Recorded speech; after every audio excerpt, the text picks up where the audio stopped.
Hey, Sean. This channel, if nothing else, is about making mistakes, learning from them, and sharing that learning with each other. And I've been in the studio for a couple days now. I know the videos are being posted at different times, but I filmed here like 2 nights ago and I was looking at the footage and I realized that I made a mistake, a huge mistake in my opinion. And it was nostalgic because I remember making this mistake. The first time I really made this mistake was the first real job that I had once I really committed my career to video production. I was working with this company doing these 2-person interviews. They were seated in these chairs in a corner of their office, and it was a really dark corner. And I had just bought, they were these like battery-powered Neewer CN120. I don't know. They were like these tiny, weak little lights, but I was like, hey, I've got lights, so this won't be a problem. And I put these lights up, and they weren't bright enough. And so I scooted them closer and closer and closer until they were just out of frame. And it was technically properly exposed on their faces, but everything looked like a ghost story. It looked like a horror movie, and the background was so dark. There was so much contrast. The footage looked awful, and I just, at the time, I'm like, I don't know. I guess I need more lights.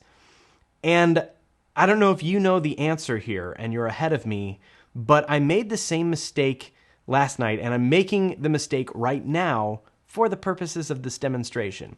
And it's important to remember, so what you need to understand going into this is, if you don't know already, shutter speed, aperture, ISO, and your lighting all make up this beautiful symphony of math that gives you your exposure. And it's really easy, it doesn't even have to be theoretical, to say, hey, if you close your aperture down by a full stop, slowing your shutter speed down by a full stop will give you the exact same exposure. By the same token, if you double your light but cut your shutter speed in half, you'll have the same exposure. And so it's these little things that we use to balance things out. And a lot of times in video production, your shutter speed is sort of locked at where it needs to be, usually double the frame rate. Right now I'm at 1/50th of a second. And then your aperture really gives you a look that you're going for. And if you're trying to have that blurry background, you're going to want a look that's you know, in the lower f-stop, the 1/2.8, 2.0, 3.5, somewhere in there. But because you don't have the flexibility to really slow your shutter speed down to a crazy amount to let in more light, a lot of times I'm stuck. I'm in these interviews and I'm like, man, I wish I had more lights. I wish my lights were more powerful. For example, the background right now is being lit by my Hive Hornet 200CX. And this thing is at full power, 100% brightness. And it's a pretty good light, but it looks pretty dark back there. It looks pretty dark. I have 2 options here. I can double the amount of light that I'm getting out of this light, which is expensive and takes a second light, or I could cut my shutter speed, like open my shutter speed up, slow it down a little bit, which I can't really do because it'll change the feel of the video. I could open my aperture even more, but I would lose that depth of field, or it would be too shallow of a depth of field to really be usable. And so there's the other element. There's the other variable that I always forget about, ISO. And what I should have done back on that gig 7-8 years ago was turned my lights down and brought the ISO up. And that would have made my sensor more sensitive to the light, which would have made everything appear brighter, which means I could turn those lights down, and so it wouldn't be so bright in their face and so dark behind them. I could really even it out. And so right now, I'm shooting at ISO 200, and that background is really dark, and my key light here is on about 50% of its power. 100%, this is at 17% up above the blue hair light, and then we're about 50% here on the light in front of me. What I'm gonna do is just turn up my ISO, and every time your ISO doubles, you're letting in another full stop of light, and you're effectively doubling your exposure in a lot of ways. So if I'm at 200, by going to 400, I'm letting in twice as much light. By going to 800, twice as much light on top of that. And by going to 1600, twice as much on top of that. So if I wanted this background twice as bright, I could either get a second light or change my ISO from 200 to 400. Now, if I wanted to make it twice as bright from there, I would either need 2 more lights to the 2 for 4, or I could go to ISO 800, or I could get 8 lights back there Or I could keep this one light and go to ISO 1600. And the modern cameras have really good low light capabilities. I'm shooting with a Sony a7S III, and it has dual gain ISO where it's not technically dual native ISO. I don't know why they make the distinction. But when I'm shooting in S-Cinetone, as I am now, it has native ISO at 100, but then also native gain at 1600. And so I can take my ISO up to 1600, end up with a really clean image, and with 8 times the light that I have behind me right now, all without doing anything to my lights. So this is what we're gonna do real quick and see how it changes the background. And when you're out filming and you're noticing that things are really high contrast between what you've lit and what the background is,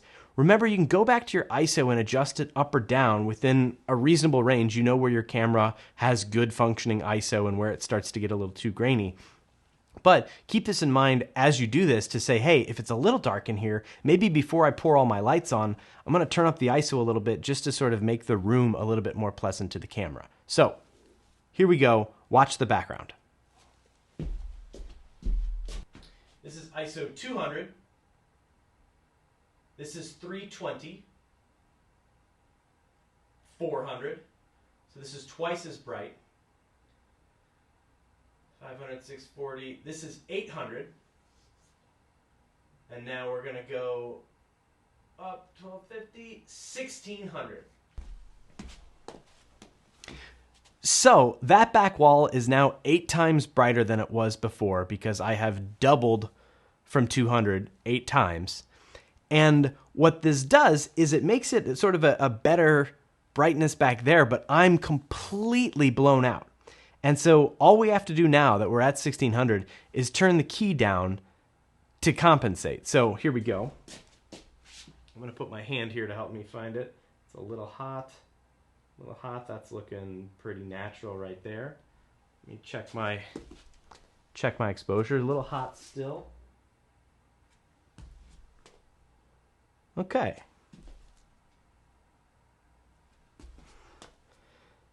So that's about, take a look at this again. That's about what it was before. And the only thing I didn't adjust is now I'm really blue because I've turned down my key light and I've made my ISO more sensitive, but I didn't turn down my hair light. There we go. So I haven't changed the power of that backlight at all. I've turned my overhead blue hair light from 17% down to 1%, and it was still a little too bright, and so I ended up lifting it to make it a little further from me. And now my key light is at about 12% of its power. But this is giving me a very similar exposure in camera to what I was before, just me, but the background has been completely lifted into a much less dark and contrasty background. And so with all that, I'm exposed about the same way I was before. I had to adjust my hair light and my key light, but my background light stayed the same, and I just raised the sensitivity of the camera, which really lowers the contrast between that dark area and this bright area. And it's this that we need to keep in mind when we're outlighting interviews, and it's this that I end up always forgetting. And I don't know why. I have this in my head of like, I need to shoot at the lowest ISO possible so it's the best quality possible. And the truth is that in most use cases, the difference, as long as you're shooting below, ISO, even 6400 is a usable ISO in most cameras. I'm only at 1600, and it has the dual gain. This is a very usable image, and I so often forget that, hey, I don't have to sit at the lowest possible ISO to get a good image. I can turn it up, especially to that second ISO notch, and have a very clean image that's much happier, much easier to look at because it's not so high contrast, because I'm not begging for light to hit the sensor. So that's all I got. Keep that in mind as you go out and light things. Don't forget about your ISO. It can really change the whole feel of your image. That's all I got. Thanks for watching. See you later. Bye.